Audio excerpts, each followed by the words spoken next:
जय गुरुजी। संगत जी, आप सुनने जा रहे हैं गुरुजी का हमेशा की तरह एक और अद्भुत चमत्कार, एक माँ की अंतिम आस। गुरुजी सुन रहे हैं क्या? डॉक्टर आंचल कुमारी का, दिल्ली से। संगत जी, गुरुजी हमेशा कहते थे कि सत्संग को पूरा सुनना चाहिए, तभी उसकी ब्लेसिंग्स मिलती है। बीच में छोड़कर मत जाइए और सब्सक्राइब कर लीजिए ताकि आप बाद में भी लेटेस्ट सत्संग सुन सके, क्योंकि सत्संग सुनने वाले और सत्संग सुनाने वाले दोनों का भला होता है। दोनों को मैं ब्लेसिंग्स देता हूँ। तो आइए सुनते हैं दिल्ली से आंचल कुमारी का ये सत्संग। मेरे परिवार में गुरुजी के प्रथम दर्शन से अब तक बहुत कुछ हो चुका है। उससे पहले मेरे जीवन में अभूतपूर्व अशांति थी। मेरे पिता अचेतनावस्था में 1.5 मास से चिकित्सालय में थे। स्वयं चिकित्सक होने के कारण मुझे जो समस्याएं उत्पन्न हो सकती थी उनका आभास था, अतः मैं कभी उनके पास से उठने का साहस नहीं जुटा पाती थी। एक दिन मैं इतनी निराश और निरुत्साहित हो गई कि जीवन से और जूझने की शक्ति मानो गंवा बैठी। सब कुछ उलट पुलट लग रहा था। आर्थिक स्थिति डांवाडोल थी और पिता को प्रति मिनट जीवित रखने की चेष्टा अति कठिन लग रही थी। मेरी बहन और भाई भी सब प्रयास कर रहे थे, कोई भी प्रयत्न सफल नहीं हो पा रहा था। मैं पूरी तरह से निराश हो गई थी। आंसू रोके हुए मैं सोच रही थी कि प्रभु क्यों नहीं आकर मेरे परिवार और हम सबकी सहायता करते हैं। मैंने उनमें सदा हृदय से विश्वास और प्रेम किया था, फिर क्यों वह हमारी पुकार नहीं सुनते हैं। मेरे लिए किसी ऐसे व्यक्ति से मिलना नितांत आवश्यक था जो मेरे बिना कुछ कहे मेरे समस्त दुख समझ सके, जो हमें अपने आश्रय में ले सके, जो मुझे इतनी शक्ति दे सके कि मैं वास्तविकता का सामना कर सकूं और जब भी मैं कठिनाई में हूं तो मुझे वहां से निकाल सके। एक रात मैं सो नहीं पा रही थी। प्रातः 3 बजे के आसपास मेरे भाई शिव ने अचानक कमरे में प्रवेश किया और हमें कुछ प्रसाद दिया। शिव ने कहा कि वह गुरुजी के यहाँ गया था और वहां पर कुछ सुने हुए चमत्कारों का वर्णन किया। उसके बाद मुझे गहरी नींद आ गई। अगले दिन मेरे पति और मैंने गुरुजी के दर्शन करने का निश्चय किया। तब भी मुझे यह पता नहीं था कि जब तक वह स्वयं नियत नहीं करे उनके दर्शन नहीं हो पाते हैं। मेरी कल्पना में हम किसी वृक्ष के नीचे बैठे हुए लंबी दाढ़ी वाले बाबा से मिलेंगे, पर उनसे मिलकर मुझे अति आश्चर्य हुआ। एक ऐसी तीव्र दिव्य ज्योति वाले महानुभाव थे जो छोटे बालक की भांति मुस्कुराते थे और जिनकी आंखें आपको भेद देने की क्षमता रखती थीं। वह आपको अंदर तक छू जाते थे। उनसे मिलकर मैं भाव विभोर हो गई। उनकी सुगंध इतनी तीक्ष्ण थी मानो उनके सब ओर गुलाब का अर्क बिखरा हुआ हो। उन्होंने हमें अपने समीप बिठाया और सुरक्षित होने का आभास दिया। किसी अज्ञात कारण से उसी समय मेरा पूरा मानसिक तनाव समाप्त हो गया। उन्होंने यह सांत्वना दी कि सब ठीक हो जाएगा। अगले दिन ही मैं अपने जुड़वा पुत्रों को, जो उस समय 4 वर्ष के थे, गुरुजी के पास ले गई। मार्ग में मैंने उन्हें समझाया कि वहां पर गुरुजी को प्रणाम करना है, किंतु मेरे ज्येष्ठ पुत्र दक्ष ने भोलेपन से उत्तर दिया कि वह केवल शिवजी के चरण स्पर्श करेगा। जब मैंने आगे बढ़कर गुरुजी के चरण स्पर्श किए, श्रुव ने मेरा साथ दिया, पर दक्ष अपने स्थान पर खड़ा रहा। मुझे अत्यंत बुरा प्रतीत हुआ कि दक्ष चरण स्पर्श नहीं कर रहा। अचानक मैं क्या देखती हूँ कि दक्ष ने गुरुजी के पास जाकर उनके कमल चरणों को स्पर्श किया। बाद में मैंने उसे चिढ़ाते हुए पूछा कि उसने चरण स्पर्श क्यों किया। उसने अपने भोलेपन से उत्तर दिया कि उसने तो शिवजी के चरणों को स्पर्श किया था। इस प्रकार सबको परोक्ष में रखते हुए गुरुजी ने दक्ष को अपने वास्तविक दर्शन करा दिए थे। उसके पश्चात क्रमशः परिस्थितियां सुधरने लगी। गुरुजी के आशीष से मेरे पिता के उपचार के लिए सहायता हर दिशा से आई। मेरे पति को भी अपना मनपसंद कार्य मिल गया। वर्ष 2000 में दक्ष को अपच के साथ ज्वर और वजन घटने की शिकायत हो गई। उसके शरीर की गांठें सूज गई थीं। चिकित्सकों ने उसे प्रतिजैविक दवाओं से स्वस्थ करने का विफल प्रयास किया। एक सोमवार को हम उसे सर गंगाराम चिकित्सालय के वरिष्ठ विशेषज्ञ से परीक्षण करवाने ले गए। मैं भयभीत थी। दक्ष के सब लक्षण कर्कट रोग के थे। चिकित्सक के कक्ष की ओर जाते हुए मैं गुरुजी के चित्र को अपने से जकड़े हुए थी। चलते हुए मैं गुरुजी से प्रार्थना और आग्रह कर रही थी। मुझे याद था कि वह चाहे तो दक्ष को एक क्षण में ठीक कर सकते हैं। कक्ष में घुसते ही उनकी सुगंध आ गई। मुझे याद था कि यदि उन्हें सत्य मन से स्मरण किया जाए तो वह तुरंत सहायता करते हैं। वह गुलाब की पुष्पों की महक उनके वहां होने का संदेश था। चिकित्सक ने दक्ष का परीक्षण कर निराशाजनक रूप से मुझे देखा। उनके अनुसार प्लीहा और यकृत दोनों बहुत बड़े हुए थे, जो असाध्यता की ओर संकेत दे रहे थे। चिकित्सक ने मुझसे भी वह अंग स्पर्श करवाए जिससे मुझे उनकी क्षति का ज्ञान हो सके। उन्होंने तत्काल पराध्वनिक चित्रण की सलाह दी जिससे रोग के विस्तार का अनुमान लग सके। मेरी आंखों में आंसू भर गए। मैं उत्सुकता से गुरुजी से इस कठिनाई से निकालने के लिए प्रार्थना कर रही थी। मैंने उनके इतने चमत्कारों के बारे में सुना था और विश्वास था कि वह मेरे बेटे को पुनः स्वस्थ कर सकते हैं। प्रयोगशाला तक 40 मिनट की यात्रा में हमारे साथ रही गुरुजी की सुगंध यह संकेत करती रही कि सब ठीक हो जाएगा। वहां पर जब परीक्षण चल रहा था, मेरे बेटे और मुझे, हम दोनों को गुरुजी की सुगंध आती रही। अंततः गुरुजी की कृपा से परीक्षण में कुछ नहीं निकला। यकृत और प्लीहा दोनों सामान्य थे, लक्षण बदल चुके थे। गुरुजी ने हमारी प्रार्थना स्वीकार कर मेरे पुत्र को नवजीवन प्रदान किया था। शाम को जब हम गुरुजी के पास पहुंचे तो प्रवेश करते हुए मैं उनको उस दिन के घटनाक्रम के बारे में बताने का विचार कर रही थी। उसी समय गुरुजी ने नटखट मुस्कुराहट से स्वयं ही पूछ लिया कि क्या रोग निकला। मैं भावे विह्वल हो गई। उनको पहले ही उस दिन की सब घटनाओं का ज्ञान था और फिर भी उन्होंने हमारी उत्सुकता को शांत करने का अवसर दिया था। मैंने उनको बताया कि चिकित्सक को कर्कट रोग होने का अंदेशा था। मेरी आंखों से पानी निकलने वाला था जब उन्होंने कहा कि मैं चिंता ना करूं, मेरे पुत्र को कुछ नहीं होगा। मैंने उनसे प्रश्न किया कि क्या शेष परीक्षण कराने आवश्यक हैं।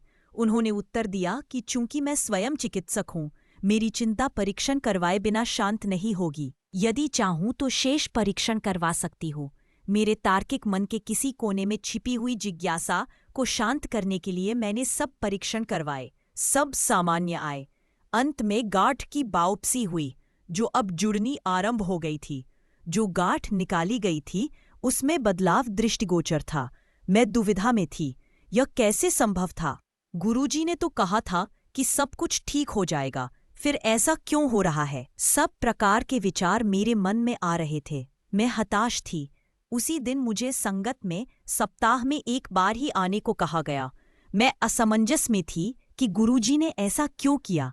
अगले सप्ताह जब बायोप्सी का परिणाम आया तो सब कुछ सामान्य था। चिकित्सक यह विश्वास नहीं कर पा रहे थे। उन्होंने इसे चमत्कार ही कहा, परंतु हमें पता था कि यह कैसे हुआ है। गुरुजी ने मेरे पुत्र को आशीष दिया था। यह तो होना ही था। कुछ सप्ताह पश्चात गुरुजी ने मात्र इतना ही कहा, जा तेरे मुंडे नू ठीक कर दिता। उस दिन से दक्ष का ज्वर समाप्त हो गया। उसकी भूख ठीक हो गई, गांठ कम हो गई और सब लक्षण भी मिट गए। गुरुजी धन्य है कि सब ठीक हो गया। उसे कभी कोई औषधि नहीं दी गई क्योंकि कोई निष्कर्ष नहीं निकाला जा सका था। गुरुजी के साथ हर क्षण चमत्कार है जो जीवन को और मधुर बनाता है। वह आपका हाथ पकड़कर सही मार्गदर्शन कराते हैं। वह आपकी हर आपदा से रक्षा कर अपने हृदय से लगाकर रखते हैं, जैसे एक माँ अपने शिशु को बचाती है। जब आप अपने मार्ग से भटक जाते हैं, वह हल्के से अंकुश लगाकर वापस सही मार्ग पर लाते हैं। वह आपकी हर बात, हर सांस सुनते हैं और ईश्वर में विश्वास करने की प्रेरणा जागृत करते हैं। गुरुजी ऐसे हैं। निरहंकार भाव से वह सदा आप पर और आपके संपर्क में आने वालों पर सदा अपनी दृष्टि बनाए रखते हैं। सबको अपना आशीष देते जाते हैं। उनमें कोई घमंड, अहम या चाहत नहीं है। वह सदा सहायता करने को तत्पर है। वह शिव रूप है। उनके दर्शन के लिए आए सहमों भक्तों में कोई भी खाली हाथ नहीं लौटता है। प्रत्येक को यही लगता है कि वह केवल उनके साथ है। वह सबको इस संसार में रहने का सही मार्ग बताते हैं। जब हम कोई भूल करते हैं, वह चुपचाप हमारे दुष्कर्म अपने पर ले लेते हैं और हमारे कष्ट सहन कर जाते हैं। उनके सदृश कोई नहीं है, न हुआ है और न ही होगा। कुछ वर्ष पूर्व मेरी माँ को हीमोग्लोबिन कम होने के कारण चिकित्सालय में प्रविष्ट करना पड़ा था। चिकित्सकों के अनुसार उन्हें रक्त देने की आवश्यकता थी। जैसे ही हमने गुरुजी को यह बात बताई, उन्होंने मुस्कुराकर उनको अनुमंत्रित कर दिया। अगले दिन माँ सब परीक्षण ठीक होने के कारण घर वापस आ गई। मेरी मौसी, जो कभी गुरुजी से नहीं मिली, एक दिन अचेतनावस्था में चली गई और उन्हें चिकित्सालय में प्रविष्ट कराना पड़ा। चूंकि उनका रक्तचाप अति उच्च था, चिकित्सक को संदेह था कि उनके मस्तिष्क में रक्तस्राव हुआ है। गुरुजी उस समय दिल्ली में नहीं थे। मैंने उनके चित्र के समक्ष खड़े होकर उनसे उपचार के लिए विनती करी। उस समय उनका केप स्कैन हो रहा था। प्रार्थना करते ही उस कक्ष में गुरुजी की सुगंध भर गई और उसका परिणाम सामान्य आया। मैं रात को अपनी मौसी को सोता हुआ छोड़कर घर वापस आ गई। प्रातःकाल उनके पास पहुंचने पर सुखद विस्मय हुआ। वह सचेतन अवस्था में अपने बिस्तर पर बैठी हुई थी। उन्होंने बताया कि रात को श्वेत वस्त्रों में कोई आया था और उसने उन्हें उठने को कहा। मुझे एकदम पता लग गया कि गुरुजी आए होंगे। आज भी वह बिल्कुल स्वस्थ हैं और हमें कभी यह पता नहीं लग पाया कि वह उस अवस्था में क्यों पहुंची। सब परिणाम सामान्य निकले थे। गुरुजी 3 मास के पश्चात जालंधर से लौटे तो जैसे ही उनके चरण स्पर्श करने के लिए झुकी तो उन्होंने कहा, मौसी नू भी ठीक करा लेता। मैं चकित थी। वह यहाँ पर नहीं थे और किसी को मौसी की बीमारी के बारे में पता नहीं था, पर वह तो सर्वज्ञाता है, यह मुझे पता होना चाहिए था। आश्चर्य की बात है कि गुरुजी आपके बारे में संसार के किसी भी कोने में आप कहीं भी हो, सब जानते हैं। समय और स्थान उनके लिए कोई अर्थ नहीं रखते हैं। काल और अंतर उनके लिए अर्थहीन है। कुछ वर्ष पूर्व ज्वर, पीठ दर्द और सांस की कठिनाई के कारण मुझे चिकित्सालय में प्रविष्ट होना पड़ा। कई प्रकार की औषधियों से लाभ न होने पर शुक्रवार के दिन विशेषज्ञ ने केट स्कैन करने का निश्चय किया। विकिरण विशेषज्ञ ने स्कैन देखकर कहा कि वह असामान्य था और भीतर जो भी पदार्थ है उसका विस्तार फेफड़ों तक हो गया है। उसका और विश्लेषण करने की आवश्यकता है। उस दिन मैं वहां पब अकेली थी और गुरुजी को याद करने के अतिरिक्त और कुछ नहीं कर सकती थी। मैंने पूरे दिन उनसे प्रार्थना करी। उस दिन संध्या को मैं गुरुजी के पास गई। अचानक उन्होंने मेरी ओर देखकर मेरे बारे में पूछा। मैंने उनको अपनी अवस्था के बारे में बताया कि मैं चिकित्सालय में हूँ, मुझे सांस लेने में कठिनाई है और सोमवार की रात को रोग की अत्यधिक पीड़ा के कारण चिकित्सकों को बुलाना पड़ा। मैंने उनको स्कैन के निष्कर्ष से भी अवगत कराया और मुझे ठीक करने की विनती करी। मुस्कुराकर वह बोले कि उन्होंने मुझे पुनः स्वस्थ कर दिया है। मैं अपने आंसू नहीं रोक पाई। उन्होंने मुझे ठीक करने में एक पल भी नहीं लगाया और मेरे सब रोग समाप्त कर दिए। यद्यपि पिछले 4-5 दिन से मुझे नींद नहीं आ रही थी, उस रात मैं बिना किसी औषधि के आराम से सो पाई। रात को जब चिकित्सकों ने मुझे बिना किसी उपकरण के सोते हुए देखा तो वह आश्चर्यचकित होकर वापस चले गए। उन्हें कैसे पता होगा कि सबसे परम शक्ति अपना कार्य कर रही थी। अगले दिन प्रातः मैं वहां से अवकाश प्राप्त कर घर आ गई और 3 वर्ष पहले के उस दिन के बाद कभी किसी रोग से पीड़ित नहीं हुई। कुछ समय पूर्व मेरे पति, जो स्वयं चिकित्सक हैं, कोई 1 सप्ताह तक प्रातःकालीन वेदना से पीड़ित रहे। उनके हृदय विश्लेषण में बदलाव थे। हमने उन्हें चिकित्सालय में भर्ती कराना चाहा, पर वह यह कहकर घर वापस आ गए कि गुरुजी के परामर्श के बिना वह कोई कदम नहीं उठाएंगे। अगले दिन मैं उन्हें एक और हृदय रोग विशेषज्ञ के पास ले गई, जिन्होंने तुरंत कुछ और परीक्षण कराने का परामर्श दिया, क्योंकि प्रथम विश्लेषण में बदलाव स्पष्ट और काफी अधिक थे। भयभीत होकर हम उसी समय गुरुजी के पास भागे, यह जानते हुए भी कि उस समय गुरुजी से मिलना संभव नहीं होगा। वहां पहुंचने पर हमें अत्यंत आश्चर्य हुआ जब तुरंत उनके दर्शन हो गए और वह बोले कि अब अरुण को ठीक कराने आए हो। भावभिभीर होकर मैंने उनको पूरी बात बताई तो उन्होंने अपना हाथ हिलाकर आश्वासन देते हुए कहा कि कुछ भी नहीं है और अरुण ठीक हो जाएगा। उन्होंने अरुण को फिर से चिकित्सक के पास न जाकर अपने कार्यालय जाने का परामर्श दिया। गुरुजी ने रोज कनक का सत्तू खाने और विस्की के 2 पैग भी पीने को कहा। कुछ सप्ताहों परांत गुरुजी ने अरुण को कहा कि उन्होंने उसका हृदय ठीक कर दिया है, अन्यथा उसकी शल्य चिकित्सा करवानी पड़ती। गुरुजी की कृपा से अरुण अब बिल्कुल स्वस्थ है।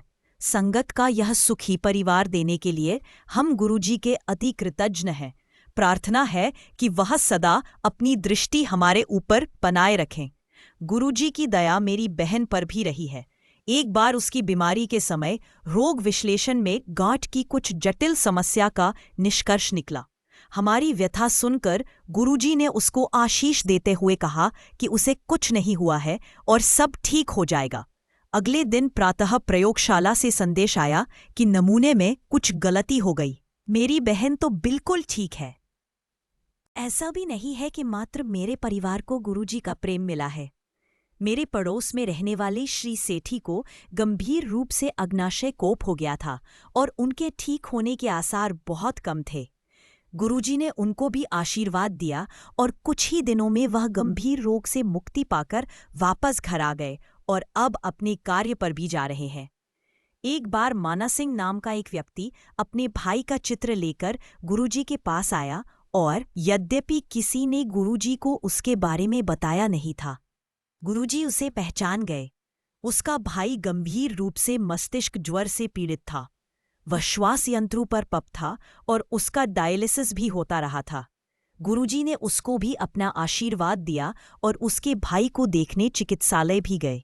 चिकित्सकों ने उसके पुनः स्वस्थ होने की आशा छोड़ दी थी, पर अगले 2 सप्ताह में वह वहां से अवकाश प्राप्त कर घर वापस आ गया। उसके परिवार के सदस्य उसे पुनर्जीवित करने के लिए अब भी गुरुजी को अविराम धन्यवाद देते रहते हैं। मेरे जुड़वा बच्चे सदा इस बात पर झगड़ते रहते थे कि कौन बड़ा है। एक दिन गुरुजी ने बड़े की ओर उंगली दिखाई और बोले कि वह 6 मिनट के अंतर से बड़ा है।